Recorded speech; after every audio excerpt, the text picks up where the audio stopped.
ಐಪಿಎಲ್ನಲ್ಲಿ back to back ಕಪ್ಗಳನ್ನು ಗೆದ್ದಿರುವಂತ Royal Challengers Bengaluru ತಂಡದ ನೆಕ್ಸ್ಟ್ ಟಾರ್ಗೆಟ್ ಹ್ಯಾಟ್ರಿಕ್ ಟ್ರೋಫಿಯನ್ನ ಗೆಲ್ಲಬೇಕು ಅನ್ನೋದು. ರಜತ್ ಪಾಟಿದಾರ್ ಅವರ ನಾಯಕತ್ವದಲ್ಲಿ ಚರಿತ್ರೆಯನ್ನೇ ಸೃಷ್ಟಿಸುವಂತ ಪಣ ತೊಟ್ಟಿದ್ದಾರೆ.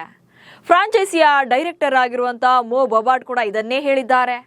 ಬೆಂಗಳೂರು ತಂಡದ ಪ್ರದರ್ಶನ ಜೊತೆಗೆ ಆಟಗಾರರ ಪ್ರದರ್ಶನವನ್ನ ನೋಡ್ತಾ ಇದ್ರಿ ಸತತ 3 ಕಪ್ಗಳನ್ನ ಗೆಲ್ಲುವಂತ ಎಲ್ಲಾ ಎಬಿಲಿಟಿ ಕೂಡ ಇದೆ. ಆದ್ರೆ ಇಲ್ಲಿ ಇರುವಂತ ಪ್ರಶ್ನೆ ಅಂದ್ರೆ RCB ತಂಡ ಮುಂದಿನ ಮಿನಿ ಆಕ್ಷನ್ ನಲ್ಲಿ ಯಾರನ್ನ ರಿಲೀಸ್ ಮಾಡ್ತಾರೆ ಅನ್ನೋದು. ಯಾಕಂದ್ರೆ ಚಾಂಪಿಯನ್ ಟೀಮ್ ನಲ್ಲಿ ಎಲ್ಲರ ಕಾಂಟ್ರಿಬ್ಯೂಷನ್ ಕೂಡ ಚೆನ್ನಾಗೇ ಇದೆ. ಆದ್ರೆ ರಿಲೀಸ್ ಅಂತ ಬಂದಾಗ ಕೆಲವರ ಹೆಸರು ಆಲ್ರೆಡಿ ಚರ್ಚೆಗೆ ಬಂದಿರುವಂತದ್ದು. ಹಾಗಾದ್ರೆ ಯಾರೆಲ್ಲ ರಿಲೀಸ್ ಲಿಸ್ಟ್ ನಲ್ಲಿ ಇದ್ದಾರೆ, ಅವರ ಪರ್ಫಾರ್ಮೆನ್ಸ್ ಹೇಗಿತ್ತು, ಸೊ ಏನಿದು ಲೆಕ್ಕಾಚಾರ ಅನ್ನೋದನ್ನ ಈ ವಿಡಿಯೋದಲ್ಲಿ ಹೇಳ್ತೇನೆ. ನಾನು ಶಾಂತ. ನೀವು ಸುದ್ದಿಯಾನದ ಸಬ್ಸ್ಕ್ರೈಬರ್ ಆಗೋದಕ್ಕೆ ಮರಿಬೇಡಿ.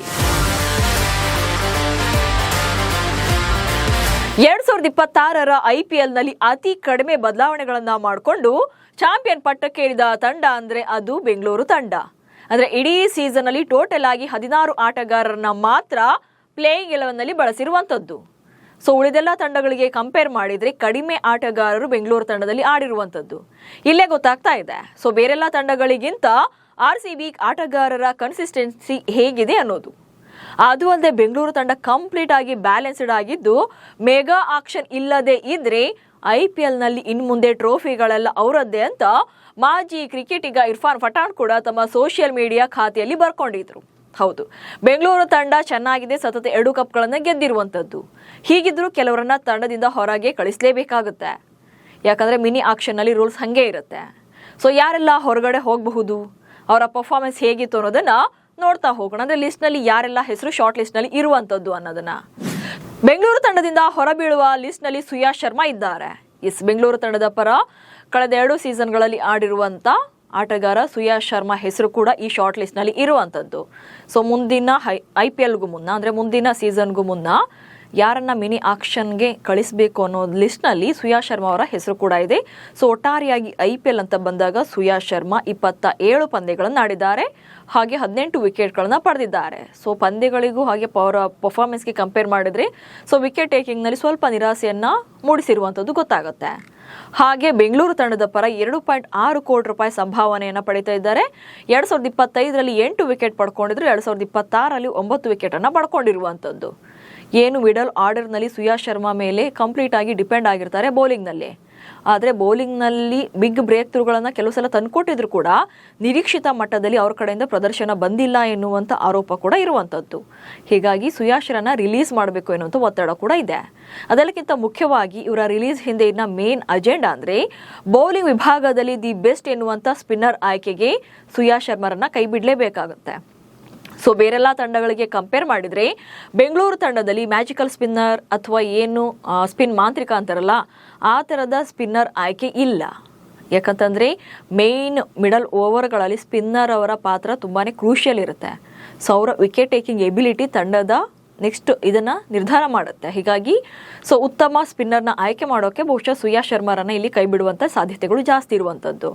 ಇನ್ನು ಈ ಲಿಸ್ಟ್ ನಲ್ಲಿ ಕೇಳಿ ಬರ್ತಾ ಇರುವಂತಹ ಮತ್ತೊಂದು ಬಿಗ್ ಫಿಶ್ ಅಂತಂದ್ರೆ ಅಥವಾ ಬಿಗ್ ನೇಮ್ ಅಂದ್ರೆ ರೊಮ್ಯಾರಿಯೋ ಶೆಫರ್ಡ್ ಅನ್ನು ಕೂಡ ರಿಲೀಸ್ ಮಾಡುವಂತೆ ಒತ್ತಡ ಇರುವಂತದ್ದು. 2025ರ IPL ಚಾಂಪಿಯನ್ಶಿಪ್ನ ಭಾಗವಾಗಿದ್ದ ರೊಮ್ಯಾರಿಯೋ ಶೆಫರ್ಡ್ 2026ರಲ್ಲೂ ಕೂಡ ಪ್ಲೇಯಿಂಗ್ 11ನಲ್ಲಿ ಸಾಕಷ್ಟು ಅವಕಾಶಗಳನ್ನ ಪಡ್ಕೊಂಡಿದ್ರು. ಆದರೆ 2025ಕ್ಕೂ 2026ರ ಪರ್ಫಾರ್ಮೆನ್ಸ್ಗೂ ಡೆಡ್ ಆಪೋಸಿಟ್ ಇತ್ತು. ಯಾವಾಗ 2025ರಲ್ಲಿ ಹೀರೋ ಆಗಿ ಕಂಡಿದ್ರು ಲಾಸ್ಟ್ ಸೀಸನ್ ಅಲ್ಲಿ ಅಂದ್ರೆ 2026ರಲ್ಲಿ ಕಂಪ್ಲೀಟ್ ಆಗಿ ಯೂಟರ್ನ್ ಆಗಿದ್ದಂತೆ ಕಾಣ್ತಾ ಇತ್ತು. ಸೊ ಯಾಕಂತಂದ್ರೆ ಬ್ಯಾಟಿಂಗ್ ಇರ್ಬೋದು ಅಥವಾ ಬೌಲಿಂಗ್ ಇರ್ಬೋದು 2 ಕಣದಲ್ಲೂ ಕೂಡ ಹೇಳಿಕೊಳ್ಳುವಂತ ಪ್ರದರ್ಶನ ಇರಲಿಲ್ಲ. 1.5 ಕೋಟಿ ರೂಪಾಯಿ ಸಂಭಾವನೆಯನ್ನು ಪಡೆಯುವಂತ ಶೆಫರ್ಡ್ ಬ್ಯಾಟಿಂಗ್ ನಲ್ಲಿ 75 ರನ್ಗಳನ್ನ ಮಾತ್ರ ಕಲೆ ಹಾಕಿದ್ರು. ಜೊತೆಗೆ ಬೌಲಿಂಗ್ ನಲ್ಲಂತೂ ತುಂಬಾನೇ ಎಕ್ಸ್ಪೆನ್ಸಿವ್ ಇದ್ರು, ಹಾಗೆ 5 ವಿಕೆಟ್ ಅನ್ನ ತಗೊಂಡಿರಬಹುದು. ಆದ್ರೆ ಶೆಫರ್ಡ್ಗೆ ಕೆಲಸ ಇಷ್ಟೇ ಇರಲಿಲ್ಲ, ದೊಡ್ಡ ಕೆಲಸ ಇತ್ತು, ಬಟ್ ಅದನ್ನು ಅವರು ನಿಭಾಯಿಸಿಲ್ಲ. ಸೊ ಪ್ಲೇಯಿಂಗ್ ಲಾಸ್ಟ್ ಮೂಮೆಂಟ್ ಅಲ್ಲಿ ಅವರನ್ನ ಪ್ಲೇಯಿಂಗ್ 11 ನಲ್ಲಿ ಆಡಿಸೋದೇ ಬೇಡುವ ಎನ್ನುವಂತ ಕೂಗುಗಳಿದ್ವು. ಹೀಗಾಗಿ ಶೆಫರ್ಡ್ ಕೂಡ ಈ ಲಿಸ್ಟ್ ನಲ್ಲಿ ಇರ್ತಾರೆ, ಬಟ್ ಅಂತಿಮವಾಗಿ ಡಿಸೈಡ್ ಮಾಡಬೇಕಾಗುತ್ತೆ. ಇನ್ನು 5 ಕೋಟಿ ಸಂಭಾವನೆಯ ಯಶ್ ದಯಾಳ್ ರಿಲೀಸ್ ಮಾಡುವಂತ ಸಾಧ್ಯತೆ ಕೂಡ ಇರುವಂತದ್ದು. 2025ರ ಚಾಂಪಿಯನ್ಶಿಪ್ ನ ಜರ್ನಿಯಲ್ಲಿ ಯಶ್ ದಯಾಳ್ ಕೂಡ ಇದ್ರು. ಸೊ ಆ ಇಯರ್ ನಲ್ಲಿ ಕಾಂಟ್ರಿಬ್ಯೂಷನ್ ಕೂಡ ಅವ್ರದ್ದು ಚೆನ್ನಾಗಿತ್ತು. ಆದ್ರೆ 2026ರ IPLಗೂ ಮುನ್ನ ಸಾಕಷ್ಟು ಅವ್ರದ್ದು ಪರ್ಸನಲ್ ಲೈಫ್ ಅಲ್ಲಿ ಏರಿಳಿತಗಳಾದವು, ಸಾಕಷ್ಟು ಅವ್ರ ಮೇಲೆ ಕೇಸ್ ಎಲ್ಲ ಬಂತು. ಹೀಗಾಗಿ ಲೀಗಲ್ ಕೆಲವೊಂದು ಇಶ್ಯೂಗಳನ್ನ ಕೂಡ ಅವರು ಎದುರಿಸಬೇಕಾಗಿ ಬಂತು. ಹೀಗಾಗಿ ಯಶ್ ದಯಾಳ್ರನ್ನ ಈ ಸೀಸನ್ನಲ್ಲಿ ಆಡಿಸಿರಲಿಲ್ಲ. ಸೊ ನೆಕ್ಸ್ಟ್ ಸೀಸನ್ಗೂ ಮುನ್ನ ಅವರನ್ನು ಅಧಿಕೃತವಾಗಿ ರಿಲೀಸ್ ಮಾಡುವಂಥ ಸಾಧ್ಯತೆಗಳು ಜಾಸ್ತಿ ಇರುತ್ತೆ. ಇನ್ನು 30 ಲಕ್ಷ ರೂಪಾಯಿ ಬೆಲೆಯ ಅಭಿನಂದನ್ ಸಿಂಗ್ ಕಡೆಯಿಂದ ಕಳಪೆ ಪ್ರದರ್ಶನ. ಅಭಿನಂದನ್ ಸಿಂಗ್ ಇಲ್ಲೇನು ಹೆಚ್ಚಿನ ಸಂಭಾವನೆ ಕೊಡದೇ ಇರಬಹುದು, ಬಟ್ ರಿಲೀಸ್ ಅಂತ ಬಂದಾಗ ಅವರ ಹೆಸರನ್ನು ಕೂಡ ಇಡುವಂಥ ಸಾಧ್ಯತೆಗಳು ಇರುತ್ತೆ. ಯಾಕಂದರೆ ಅವರಿಗೆ ಚಾನ್ಸನ್ನು ಕೊಡ್ತಾರೆ. IPLನಲ್ಲಿ RCB ಪರ ಆಡು ಅಂತೇಳಿ ಸ್ಟಾರ್ಟಿಂಗಲ್ಲಿ 3 ಪಂದ್ಯಗಳಲ್ಲಿ ಅವರಿಗೆ ಪ್ಲೇಯಿಂಗ್ 11ನಲ್ಲಿ ಅವಕಾಶ ಕೊಡ್ತಾರೆ. ಆದರೆ ಅಭಿನಂದನ್ ಸಿಂಗ್ ಕಡೆಯಿಂದ ಹೇಳಿಕೊಳ್ಳುವಂಥ ಪ್ರದರ್ಶನ ಬರಲಿಲ್ಲ. ಸೊ ಟೋಟಲ್ ಆಗಿ ಈ ಸೀಸನಲ್ಲಿ 58 ಎಸೆತಗಳಲ್ಲಿ 3 ವಿಕೆಟನ್ನು ಪಡ್ಕೊಂಡಿದ್ದಾರೆ. ಆದರೆ 58 ಎಸೆತಗಳಲ್ಲಿ 122 ರನ್ಗಳನ್ನು ಬಿಟ್ಕೊಟ್ಟು ದುಬಾರಿಯಾಗಿರುವಂಥದ್ದು. ಮತ್ತೊಂದು ಕಡೆ ನುವಾನ್ ತುಷಾರ ಬದಲಿಗೆ ಬಂದಂಥ ರಿಚರ್ಡ್ ಗ್ಲೀಸನ್ ರನ್ನು ಕೂಡ ಬಿಡುಗಡೆ ಮಾಡಬಹುದು.